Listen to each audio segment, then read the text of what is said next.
I am Wes Hubbard.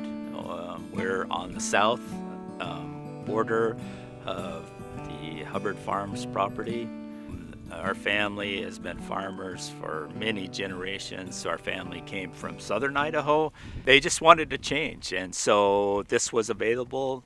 As you can imagine, somebody coming into the valley thinking, wow, this is a great place to farm, and it's been a great place for us as a family. Yeah, I think I was 3 months old when we moved here. So this is what I know, and this is what I want my legacy, and this is what I know my dad would want, is this to stay the way it is now. That we'll always know that it'll be farmed. I mean, my dad was three things. It was either family, church, or farming.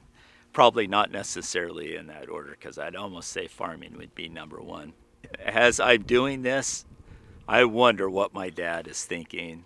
I'm sure he would be supportive of this. I just know this would be something he would do. But if he knew there was an option to leave the farm the way it is for generations to come, he would have been all over that, no question. Going the route with Vital Grounds, we went that way because it was available. We had some connection there. I met Mitch, and we started working on the possibility of putting this in a conservation easement. We went with Vital Grounds because they went with us.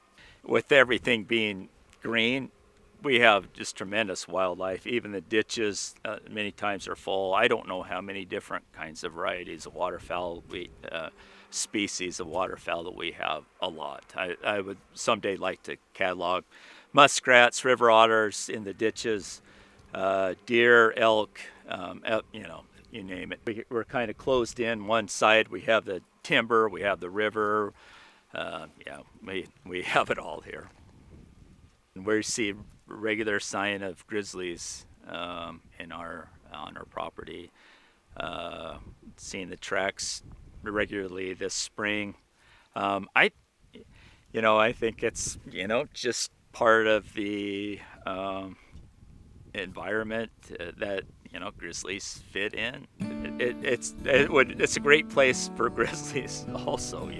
This corridor, between mountain ranges, the river.